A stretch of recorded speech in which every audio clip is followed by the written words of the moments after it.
मार्चकी तांग 18 एप्रिलकी 1 फाउबगी मरक्ता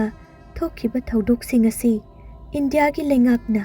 तंगदांगबा अमा खंग्रिबने। Mister Quinton चथकिबा थबक थौरमसिंग अमदी महाक मसा कदाइदा लैरिबगे हाइबसिसु खंगनद्रि। मखोइना खंगबा हाइबबु mister Quinton मसामक मणिपुरदा थुंग्रे। लोइनाना लेंगाकना पिरकपा याथंगबु युब्रास अदुना इनकिदबदगी महाकना थुंगलबा मतुंग मथंगी नुमित्ता हनकिबगी थौरांगदुमक्ति पांगथोकपा ngamkidre। पाओ सिनतना मतुंग तारकपदा थौलक्खिबा लानगी महाइसिंग अदुदी लेंगाकी मयाइ लोइसंग हेडक्वार्टर यौबा ngamkidrबने। मसिगी मरमदी लान हेक हौरकपगा टेलीग्राफ वायरसिंग कक्थत्खिबगिने। असुमना ई पाउ फाउनबदा अपनबा लैखिबा सिदा करी करम्बा फत्ता नुंगदा थोकलमगदगे हाइना नाचुंगनिंगाइसु थोइना ओइदे। मणिपुरी सिंगना थोइना पामजबा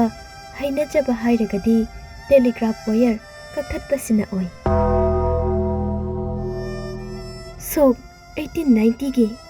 सेप्टेम्बर थादा थोखिबा अपिकपा लालहौ अदुदसु माइकई अनि अहुम थोकना लाइन सिंग अमांग अता थोखलमखि। अदुबु नुमित कयानी हौख्रबसु वायर अदुना तत्तुना लैखिबना मरम ओइदुना मणिपुरदा करी थोकली हाइबा ई पाउ अमता मरी लैनबा अंगाम अथौसिंगदा यौरक्त्रबदुददी मखोइसु मिपाइबा पोगलखि। तोंगा ओइना मफम असिदा लैरिबा मियोइसिंगना पंगांगदा ngangnaduna lamdam maduda irang thokle haibasidi khangnaki। aduga kohima yaunanaba lakba ngamkhiba lalon itik tauba miyoi kharanadi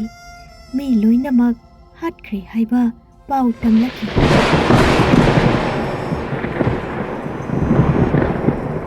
lamkhai lamdam asida nongma nongmagi manipurda kari थोकलिबगे हाइबसिगी लांगतकनबा हेनकलखि।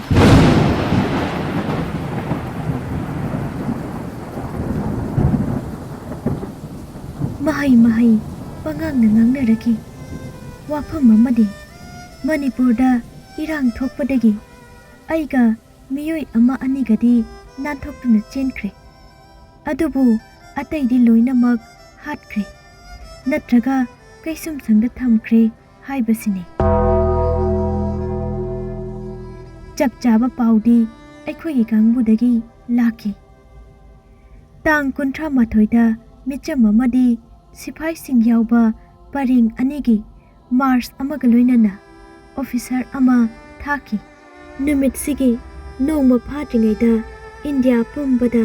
मणिपुरदगी नानथोरक्खिबा मियोइसिंग अमदी कैसुम संगदा लेहौरिबा मयाम मदुगी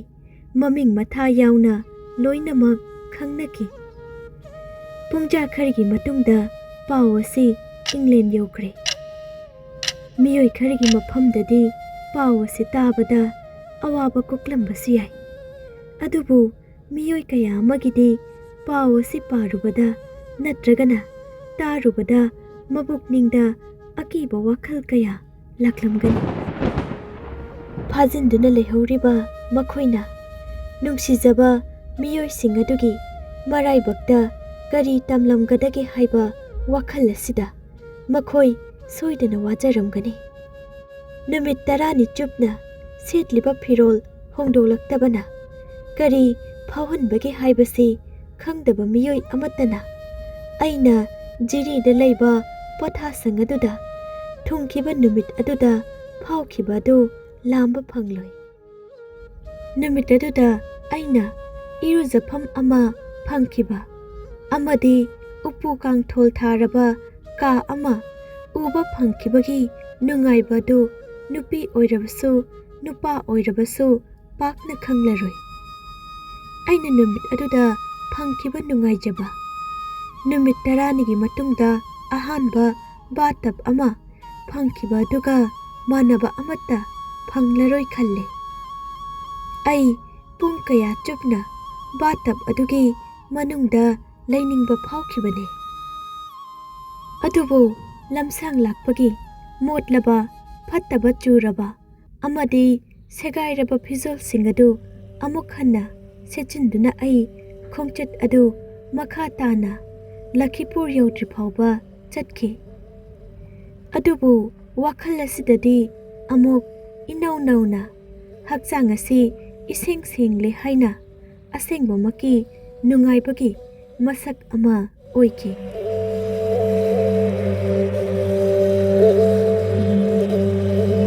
Aigi hakchangda kakphai amadi tinpha chikpham ngakta leirame. Aina phirol lauthokpa matam aduda phauba makhoi ama anidi aingonda naptuna leirame. Makhoi numit humni marinidi leiraba oiramale. Eikhoina lamsang sum lakpa duda kakphai tinpha ngakta ngairaba mafam amada ahing yarekpagi kem oiki. Mafam adu turel amagi manakta oibaga yamnasu chot lauramki. Kakphai tinpha sing adu sangu tholaktuna mipum khudingmakta landaraki. Nupa sing adudi makhoi sing adudagi nganthokpa ngamki. Aidi haikhide. Haitaba aduda kakphai tinpha sing aduna aingonda pukning chingsilakpa adu aina khangbada taki. Aisu jiri turel yaudri phawbadi makhoi sing adudagi nanthoknanaba ngamjabi hotnaki. Turel adu yaorakpa matamdadi aisu pena phirol lauthokduna kakphai tinpha sing adu hakchangdagi lauthokpa ngamgadauribane. Ai numidang adu phamung amada tumki. Nongalamdaigi matamda korau numitki ahanba mangalna yairakpa matam aduda bengul khongduna aikhoibu haudorakpa aduda ai tasengna haugatningkide.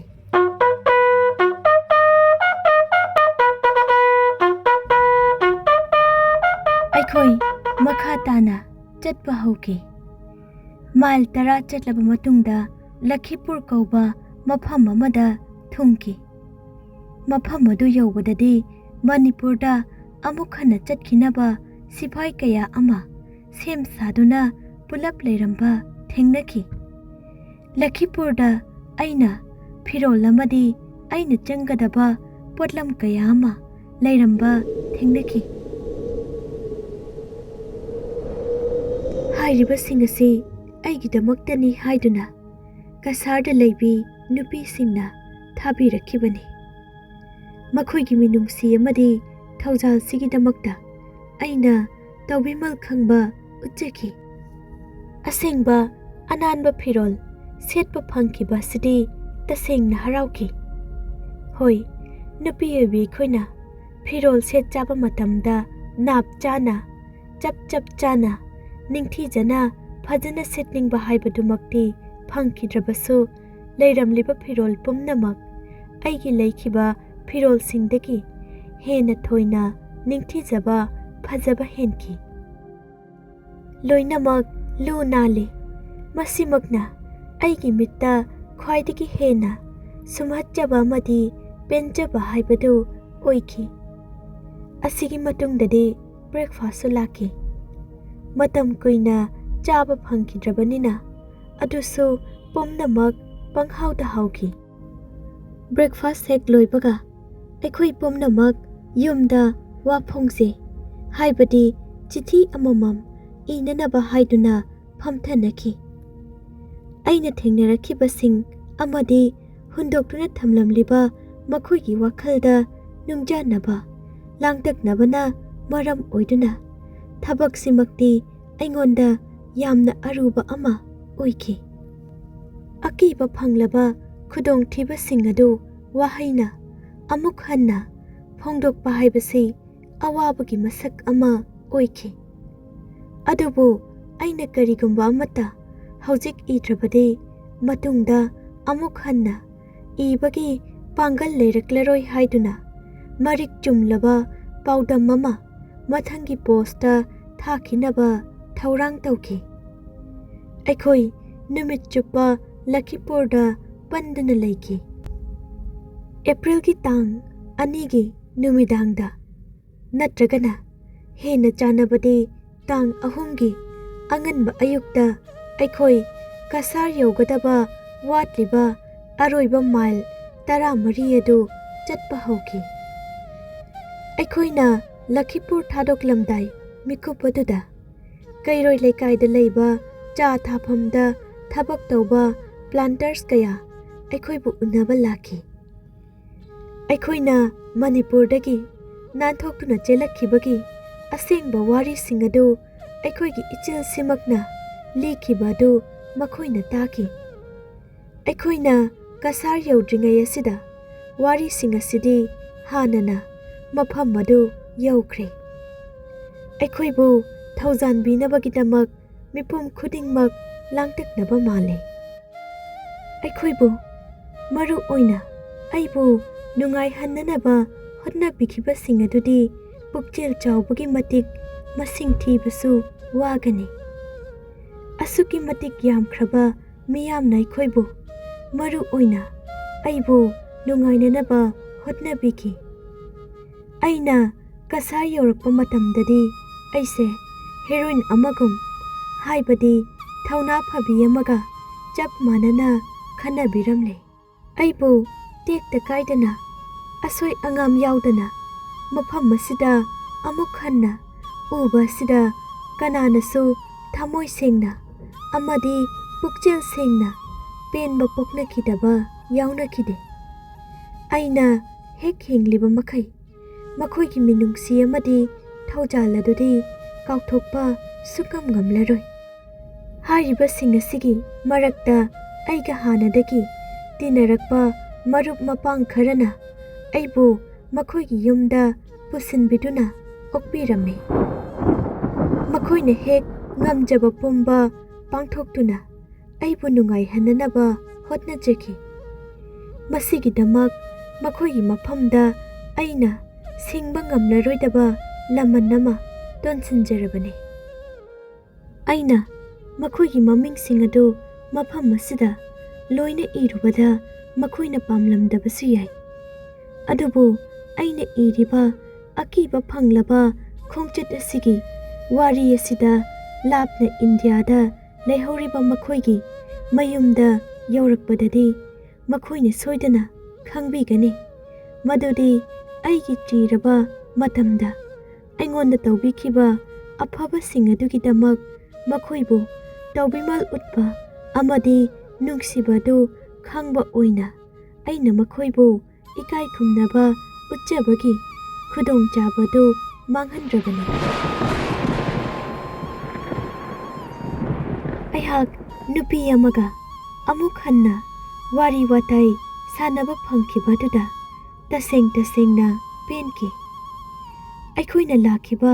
ꯈꯣꯡꯆꯠ ꯑꯗꯨꯗ ꯅꯨꯄꯤ ꯑꯃꯈꯛꯇꯅꯤ ꯌꯥꯎꯈꯤꯕ꯫ ꯂꯥꯛꯃꯤꯟꯅꯈꯤꯕꯁꯤꯡ ꯑꯗꯨꯗꯒꯤ ꯃꯐꯝꯗꯒꯤ ꯑꯩꯅ ꯈꯪꯍꯧꯏ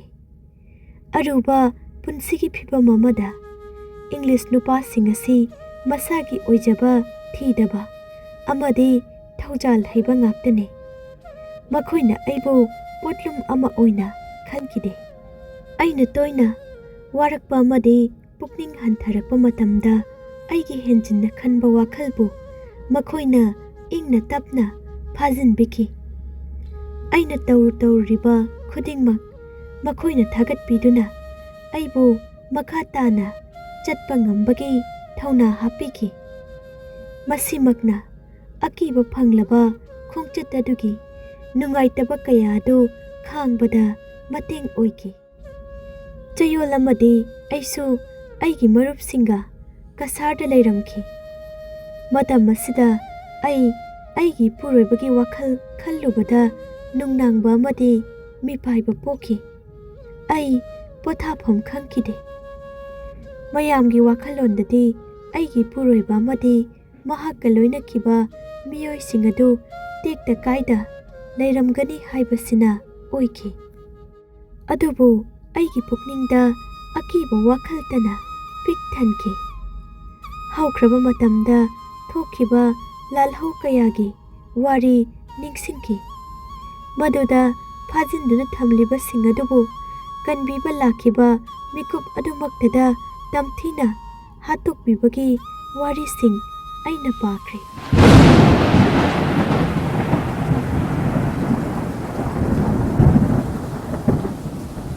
ꯑꯩꯉꯣꯟꯗ ꯂꯩꯈꯤꯕ ꯑꯀꯤꯕꯗꯤ ꯁꯤꯐꯥꯏꯁꯤꯡ ꯑꯁꯤꯅ ꯆꯠꯈꯤꯕ ꯃꯇꯝꯗ ꯌꯨꯕ꯭ꯔꯥꯖ ꯑꯗꯨꯅ ꯃꯈꯣꯏꯒ ꯀꯔꯤꯒꯨꯝꯕ ꯋꯥꯐꯝ ꯑꯃꯠꯇꯁꯨ ꯌꯥꯅꯕ ꯉꯝꯂꯣꯏ ꯍꯥꯏꯅ ꯂꯩꯊꯣꯛꯈ꯭ꯔꯕ, ꯑꯗꯨꯒ ꯁꯤꯐꯥꯏꯁꯤꯡ ꯑꯁꯤ ꯂꯥꯛꯄꯒꯤꯗꯃꯛ ꯃꯈꯣꯏꯅ ꯐꯥꯖꯤꯟꯗꯨꯅ ꯊꯝꯈ꯭ꯔꯕꯁꯤꯡ ꯑꯗꯨ ꯍꯥꯠꯇꯣꯛꯀꯅꯤ ꯍꯥꯏꯗꯨꯅ ꯀꯤꯍꯟ ꯈꯪꯍꯟꯕ ꯄꯣꯛꯍꯜꯂꯕꯗꯤ ꯃꯈꯣꯏꯅ ꯃꯇꯝ ꯑꯗꯨꯗ ꯀꯔꯤ ꯇꯧꯒꯗꯒꯦ ꯍꯥꯏꯕꯁꯤꯅꯤ꯫ ꯃꯅꯤꯄꯨꯔ ꯃꯆꯥꯁꯤꯡ ꯁꯤꯖꯤꯟꯅꯗꯨꯅ ꯑꯩꯅ ꯑꯩꯒꯤ ꯏꯄꯨꯔꯣꯏꯕꯗ ꯆꯦꯄꯥꯎ 2 ꯊꯥꯈꯤ꯫ ꯃꯗꯨꯗ ꯑꯩꯅ ꯅꯤꯡꯊꯧ ꯈꯨꯕꯝ ꯄꯥꯏꯔꯤꯕ ꯃꯤꯁꯛ ꯔꯤꯖꯦꯟ ꯑꯗꯨꯗ ꯑꯩꯅ ꯅꯥꯟꯊꯣꯛꯇꯨꯅ ꯆꯦꯜꯂꯛꯄꯒꯤ ꯋꯥꯔꯤ ꯇꯝꯈꯤ꯫ ꯃꯤꯁꯇꯔ ꯀ꯭ꯋꯤꯟꯇꯟ ꯑꯃꯗꯤ ꯃꯍꯥꯛꯀꯤ ꯀꯥꯡꯕꯨ ꯑꯗꯨꯕꯨ ꯀꯟꯗꯨꯅ ꯄꯨꯔꯛꯅꯅꯕ ꯁꯦꯝ ꯁꯥꯔꯤꯕꯗꯨꯒꯤ ꯃꯇꯥꯡꯗ ꯋꯥꯔꯣꯜ ꯑꯃꯠꯇ ꯄꯟꯗ꯭ꯔꯕꯗꯤ ꯑꯩꯅ ꯏꯅꯤꯡꯕ ꯏꯕ ꯌꯥꯒꯅꯤ ꯍꯥꯏꯕꯒꯤ ꯐꯤꯚꯝ ꯑꯗꯨꯗ ꯏꯈꯤꯕꯅꯤ꯫ ꯑꯩꯅ ꯋꯥꯍꯩ ꯄꯔꯦꯡ ꯈꯔꯗ ꯑꯣꯏꯔꯕꯁꯨ ꯏꯕ ꯐꯪꯈꯤꯕ ꯑꯗꯨꯅ ꯑꯩꯒꯤ ꯑꯋꯥꯕ ꯈꯔꯗ ꯑꯣꯏꯔꯕꯁꯨ ꯀꯣꯛꯆꯈꯤ꯫ ꯑꯩꯒꯤ ꯑꯁꯣꯏ ꯑꯉꯥꯝ ꯂꯩꯇꯕꯒꯤ ꯄꯥꯎ ꯑꯁꯤ ꯇꯥꯗ꯭ꯔꯤꯕ ꯃꯈꯩ ꯑꯩꯒꯤ ꯏꯄꯨꯔꯣꯏꯕꯅ ꯋꯥꯅ ꯈꯥꯡꯂꯝꯒꯗꯕ ꯑꯃꯗꯤ ꯂꯥꯡꯇꯛꯅꯕꯒꯤ ꯃꯩꯁꯥ ꯑꯗꯨ ꯉꯥꯛꯊꯣꯛꯆꯕ ꯉꯝꯂꯒꯅꯤ ꯈꯟꯈꯤ꯫ ꯄꯨꯛꯅꯤꯡꯗ ꯂꯩꯔꯝꯕ ꯅꯤꯡꯖꯕ ꯄꯨꯝꯅꯃꯛ ꯑꯃꯗꯤ ꯑꯀꯤꯕ ꯄꯨꯝꯕ ꯂꯣꯏꯁꯤꯜꯍꯟꯈꯤꯕ ꯄꯥꯎ ꯑꯗꯨ ꯑꯩꯅ ꯀꯁꯥꯔꯗ ꯂꯩꯔꯛꯄ ꯆꯌꯣꯜ ꯑꯃ ꯐꯥꯔꯛꯂꯕ ꯃꯇꯝ ꯑꯗꯨꯗ ꯂꯥꯛꯈꯤ꯫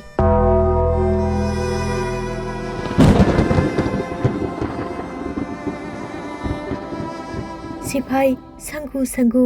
ꯃꯅꯤꯄꯨꯔ ꯇꯝꯅ ꯍꯥꯊꯨ-ꯍꯥꯊꯨꯅ ꯆꯪꯁꯤꯟꯈꯤ꯫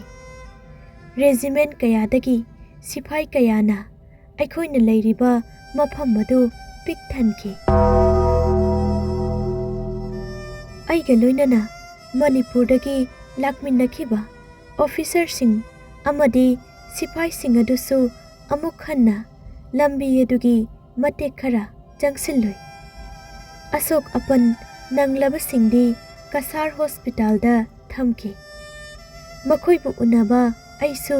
2-3ꯂꯛꯇꯤ ꯆꯠꯂꯨꯏ꯫ ꯃꯔꯥꯏꯕꯛ ꯊꯤꯔꯕꯁꯤꯡ ꯑꯗꯨꯒꯤ ꯈꯟꯕꯗ ꯌꯥꯝꯅ ꯅꯨꯡꯉꯥꯏꯇꯦ꯫ ꯃꯈꯣꯏꯅ ꯑꯩꯕꯨ ꯎꯕꯗ ꯀꯌꯥꯗ ꯍꯔꯥꯎꯖꯈꯤ꯫ ꯑꯩꯈꯣꯏꯅ ꯊꯨꯡꯂꯕ ꯃꯇꯨꯡ ꯆꯌꯣꯜ ꯑꯃ ꯆꯞ ꯆꯥꯅ ꯅꯣꯡꯃ ꯅꯨꯃꯤꯗꯥꯡꯋꯥꯏꯔꯝ ꯌꯥꯆꯪꯂꯛꯄ ꯃꯇꯝꯗ ꯁꯤꯂꯣꯡꯗꯒꯤ ꯇꯦꯂꯤꯒ꯭ꯔꯥꯝ ꯑꯃ ꯂꯥꯛꯈꯤ꯫ ꯃꯇꯝ ꯑꯗꯨꯗ ꯃꯅꯤꯄꯨꯔꯒꯤ ꯅꯤꯡꯊꯧ ꯐꯝ ꯄꯨꯔꯤꯕ ꯔꯤꯖꯦꯟ ꯑꯗꯨꯗꯒꯤ ꯃꯔꯤꯛ ꯆꯨꯝꯂꯕ ꯇꯁꯦꯡꯕ ꯄꯥꯎ ꯑꯗꯨ ꯂꯥꯛꯈꯤ꯫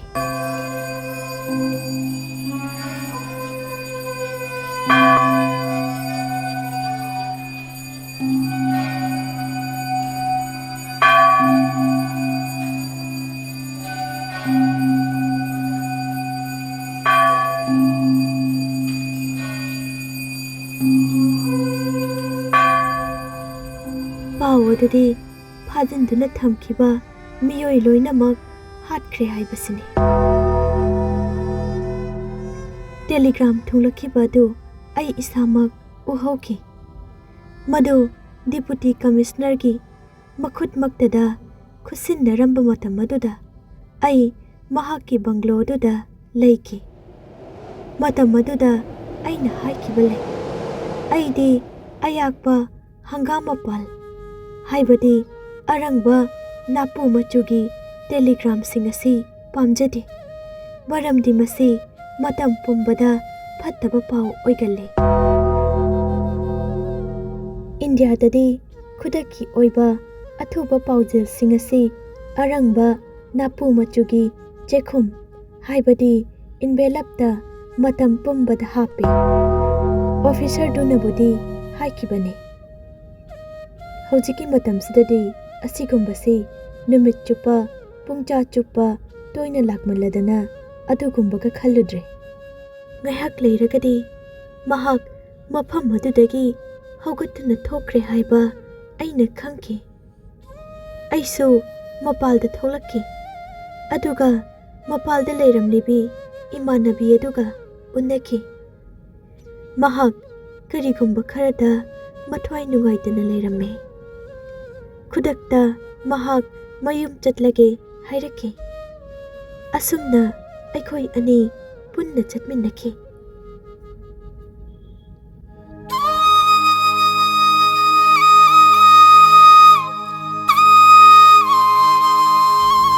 ꯑꯗꯨꯕꯨ ꯑꯩꯈꯣꯏꯅ ꯏꯃꯨꯡ ꯍꯦꯛ ꯆꯪꯕꯒ ꯃꯍꯥꯛꯅ ꯃꯄꯨꯛꯅꯤꯡꯗ ꯂꯥꯛꯁꯤꯟꯗꯨꯅ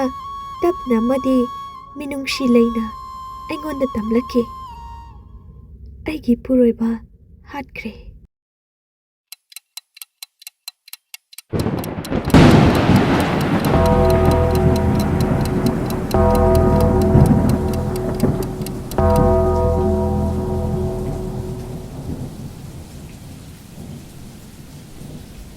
ꯃꯍꯥꯛꯀꯤꯗꯃꯛꯇ ꯑꯋꯥꯕ ꯑꯃꯗꯤ ꯑꯀꯟꯕ ꯊꯕꯛ ꯑꯃ ꯑꯣꯏꯈꯤ꯫ ꯃꯍꯥꯛꯀꯤ ꯑꯔꯩꯕ ꯊꯧꯅꯥ ꯂꯤꯡꯖꯦꯜ ꯄꯨꯊꯣꯛꯇꯨꯅ ꯈ꯭ꯋꯥꯏꯗꯒꯤ ꯅꯨꯡꯉꯥꯏꯇꯕ ꯄꯥꯎ ꯑꯗꯨ ꯇꯝꯗ꯭ꯔꯤꯉꯩꯗ ꯃꯍꯥꯛꯀꯤ ꯃꯃꯤꯠ ꯑꯅꯤꯃꯛ ꯃꯄꯤ ꯏꯔꯥ ꯏꯍꯧꯈꯤ꯫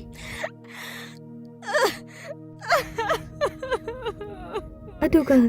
ꯃꯍꯥꯛꯅ ꯋꯥꯐꯝ ꯑꯗꯨ ꯍꯥꯏꯔꯛꯈꯤꯕ ꯃꯇꯝ ꯑꯗꯨꯗꯗꯤ ꯑꯩꯁꯨ ꯀꯔꯤꯅꯣ ꯈꯪꯕ ꯉꯝꯈꯤꯗꯦ꯫ ꯄꯥꯎ ꯑꯗꯨꯒꯤ ꯁꯥꯐꯨ ꯑꯗꯨ ꯄꯨꯕ ꯉꯝꯗꯅ ꯂꯨꯝꯈꯤ꯫ ꯃꯁꯤꯃꯛꯅ ꯑꯩ ꯋꯥꯈꯜ ꯌꯥꯎꯗꯕ ꯑꯃꯒꯨꯝ ꯆꯞ ꯌꯨꯡꯅ ꯂꯦꯞꯈꯤ꯫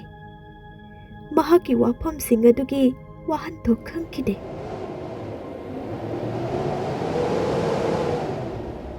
ꯄꯥꯎ ꯑꯗꯨ ꯑꯁꯦꯡꯕ ꯑꯣꯏꯔꯝꯒꯅꯤ ꯍꯥꯏꯕꯁꯤ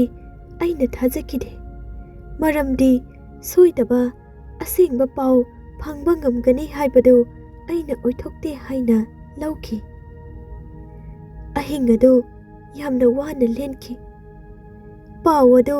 ꯂꯥꯜꯂꯝꯒꯅꯤ ꯑꯃꯗꯤ ꯂꯥꯜꯂꯝꯕ ꯑꯣꯏꯁꯅꯨ ꯍꯥꯏꯕꯒꯤ ꯊꯥꯖꯕ ꯈꯔ ꯑꯁꯤꯅ ꯋꯥꯈꯜꯕꯨ ꯑꯃꯨꯛ ꯍꯦꯟꯅ ꯑꯋꯥꯕ ꯍꯦꯜꯍꯟꯈꯤ꯫ ꯅꯣꯡꯉꯥꯜꯂꯛꯄꯗꯗꯤ ꯑꯀꯨꯞꯄ ꯄꯥꯎ ꯐꯪꯈꯤ꯫ ꯁꯣꯏꯗ꯭ꯔꯦ ꯍꯥꯏꯕ ꯈꯪꯈꯤ꯫ ꯃꯁꯤꯗꯇ ꯄꯨꯛꯅꯤꯡꯗ ꯂꯩꯔꯝꯕ ꯑꯔꯥꯟꯕꯅꯤ ꯈꯟꯖꯔꯝꯕ ꯄꯨꯝꯅꯃꯛ ꯂꯣꯏꯁꯤꯟꯈꯤ꯫ ꯐꯥꯖꯤꯟꯗꯨꯅ ꯊꯝꯂꯛꯈꯤꯕ ꯄꯨꯝꯅꯃꯛ ꯍꯥꯠꯈ꯭ꯔꯦ ꯍꯥꯏꯗꯨꯅ ꯅꯤꯡꯊꯧꯐꯝ ꯁꯤꯜꯂꯤꯕ ꯔꯤꯖꯦꯟ ꯑꯗꯨꯅ ꯆꯦꯄꯥꯎ ꯑꯃ ꯏꯔꯛꯈꯤ꯫ ꯑꯩꯅ ꯅꯤꯡꯁꯤꯡꯕꯗ ꯃꯍꯥꯛꯅ ꯍꯥꯏꯔꯛꯈꯤꯕ ꯃꯇꯨꯡ ꯏꯟꯅꯗꯤ ꯃꯈꯣꯏꯁꯤꯡ ꯑꯗꯨ ꯂꯥꯟ ꯁꯣꯛꯅꯕꯗ ꯃꯥꯏꯊꯤꯈꯤꯕꯅꯤ ꯍꯥꯏꯕꯁꯤꯅꯤ꯫ ꯑꯗꯨꯕꯨ ꯃꯍꯥꯛꯅ ꯍꯥꯏꯈꯤꯕꯗꯨꯒꯤ ꯑꯣꯟꯅ ꯇꯩꯅꯕꯗ ꯑꯃꯨꯛ ꯍꯥꯏꯔꯛꯈꯤꯕꯒꯤ ꯃꯇꯨꯡ ꯏꯟꯅꯗꯤ ꯃꯍꯥꯛ ꯁꯨꯈꯪ ꯈꯪꯗꯅ ꯅꯠꯇ꯭ꯔꯒ ꯃꯍꯥꯛꯀꯤ ꯑꯌꯥꯕ ꯌꯥꯎꯗꯅ ꯃꯅꯥꯎꯅꯨꯄꯥ ꯌꯨꯕ꯭ꯔꯥꯖ ꯑꯗꯨꯅ ꯃꯈꯣꯏꯕꯨ ꯑꯇꯝꯅꯅ ꯍꯥꯠꯈꯤ ꯍꯥꯏꯕꯁꯤꯅꯤ꯫ ꯋꯥꯔꯤꯁꯤꯃꯛꯇꯤ ꯑꯩ ꯀꯨꯏꯅ ꯈꯟꯗꯨꯅ ꯂꯩꯕ ꯉꯝꯗꯦ꯫ ꯌꯥꯝꯅ ꯀꯨꯏꯗ꯭ꯔꯤꯕꯅꯤꯅ ꯍꯧꯖꯤꯛꯁꯨ ꯆꯩꯅꯥ ꯐꯥꯎꯔꯤ, ꯂꯣꯏꯅꯅ ꯈꯜꯂꯨꯕꯗ ꯃꯌꯦꯛ ꯁꯦꯡꯅ ꯎꯔꯤ꯫ ꯑꯁꯤꯒꯨꯝꯕ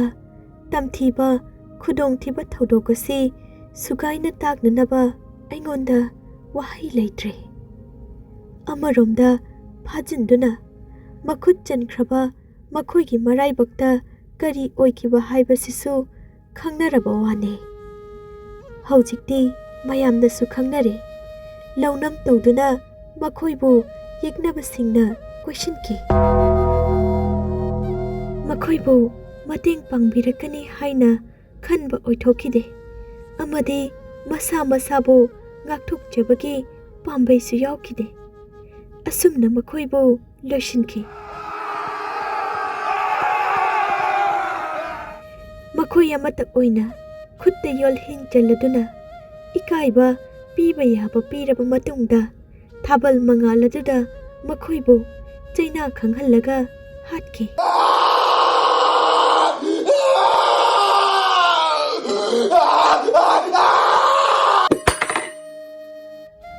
ꯀꯔꯤ ꯑꯣꯏꯔꯝꯒꯅꯤ ꯆꯠꯈ꯭ꯔꯤꯕ ꯃꯈꯣꯏꯒꯤ ꯃꯤ ꯌꯥꯝꯗꯕ ꯀꯥꯡꯕꯨ ꯑꯗꯨꯗ? ꯃꯈꯣꯏ ꯑꯃꯗꯤ ꯃꯤꯌꯥꯝ ꯃꯔꯛꯇꯒꯤ ꯅꯨꯄꯥ ꯑꯃꯅ ताना थिनबदगी सीदुना लैमाइदा तारबा अतोपा अमना यामना तमथीना हौगत कांखतबा ngamdana soklaba adusu siraba mamanaba adugi manakta thambire aduga muksu mahakpu yeknaba sing aduna saugatpiduna puthokraga atai atopasing puthokibagum maraibakta tamkhraba punsigi aroiba matam adubu unahankibane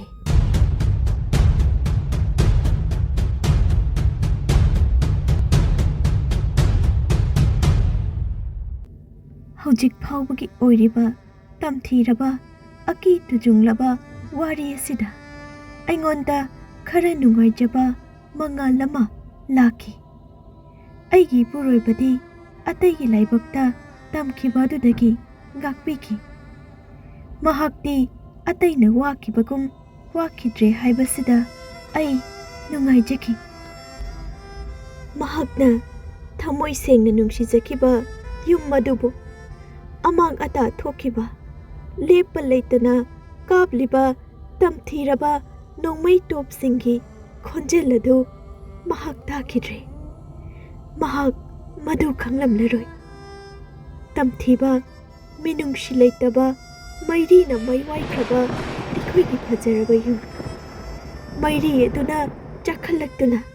थोखनकिबा मैखु मपै मपै अदु महाक उखिद्रबने अदुगा अइना थवai macha sidabu hinglabadi haiduna chana thaknanaba matik chana yaudana aram khaurang marakaduda itomta awaba marakaduda wakhal leitadana chilakhiba dusu mahakti khangkidrabane hairiba pumna maksi mahakti khangkidrabane yaukhidrabane masigidamak sembiba mabu tasengna थागतपा फोंदोकचरी अकीबा फंगलबा अहिंग अदुदा अइखोइदा नोंमै टोपसिंग कापसिलक्ट्रिंगैगी ममांगदा हाइरिबा तमथीरबा थौदोकसिंग असि कोनुंगी चेकपल मनुंगदा थोख्रबने अइगी पुरोइबगी लाइबक थीबगी पावदो अइना खंगकिदबा दुसु अफबनी हाइना लौबा याइ करिगुंबा अइखोइना residency थादोक्तुना लाखिबा अहिंग अदुदा अइना पावदो खंगलंबा थोक्लबा करिगुंबा लाइना सेंबिरंबा मालेम मसिदा अइना महाकपु अमुक हन्ना उनबा फंगलरोय खंगलमलबा अइ खोंगचित अदो चटपदि लाइरदना खोंग थांबा सुंथोक थोक्लमलय महाकपु थनमलगा चटपदु फावबा असुक्वाना थोखिबने अदुबु